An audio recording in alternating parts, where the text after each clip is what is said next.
Assalamualaikum warahmatullahi wabarakatuh. Perkenalkan, nama saya Yuliza Briansto.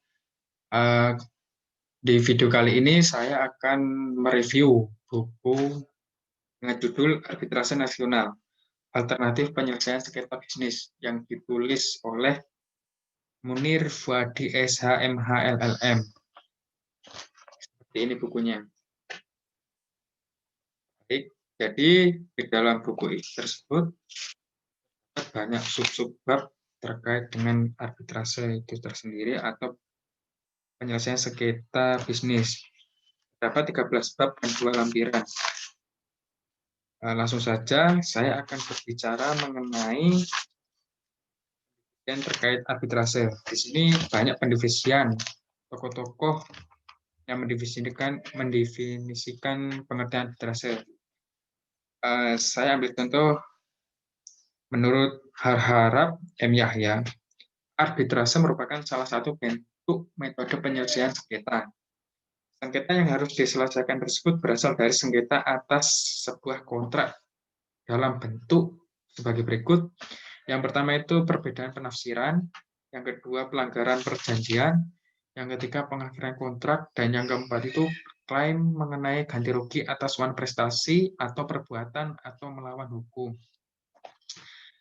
Adapun tokoh yang mendefinisikan terkait arbitrase, yaitu menurut Giffil Steve, yang dimaksud arbitrase adalah submission of controversies by agreement of the parties treaty to person chosen by themselves for determination, yang artinya suatu pengajuan sengketa berdasarkan perjanjian antara para pihak kepada orang-orang yang dipilih sendiri oleh mereka itu mendapatkan suatu keputusan.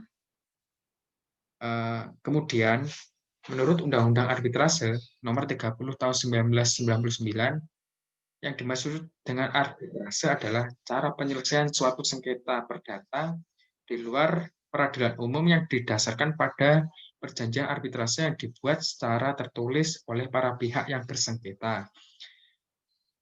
Itu terdapat dalam Vide pasal 1 ayat 1 Undang-Undang Arbitrase Nomor 30 Tahun 1999. Adapun di buku ini menjelaskan mengenai kelebihan, kekurangan, dan prinsip-prinsip arbitrase.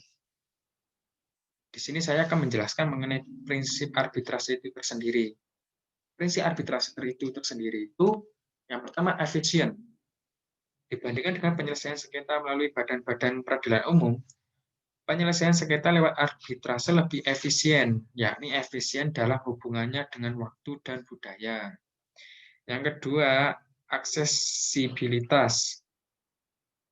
Arbitrase harus terjangkau dalam arti biaya, waktu, dan tempat.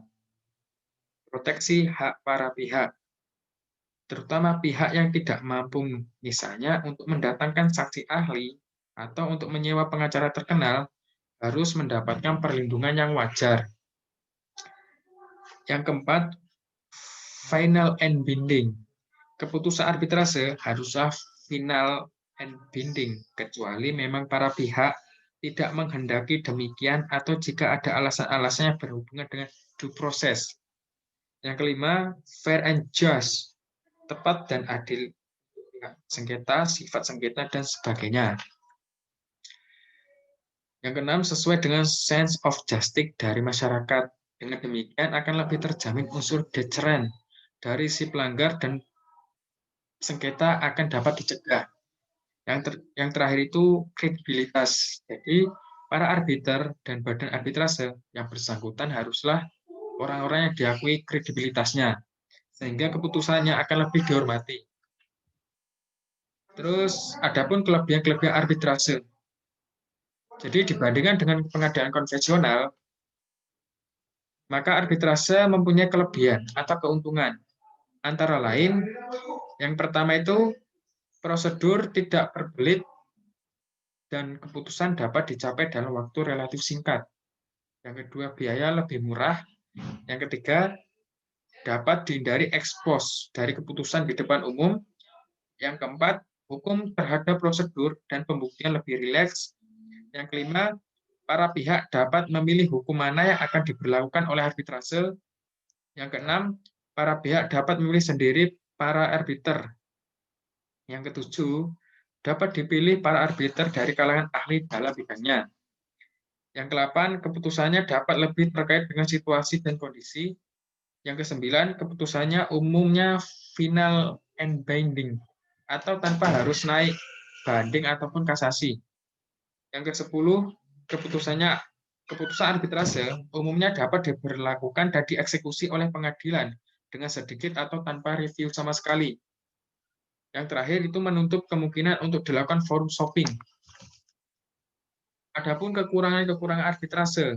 Jadi, bila dibandingkan dengan konvensional, kelebihan-kelebihan, kelemahan, dan kritikan terhadap arbitrase sering diajukan. Antara lain, yang pertama itu adalah hanya baik dan tersedia dengan baik terhadap perusahaan-perusahaan benefit. Yang kedua, proses kurang terpenuhi.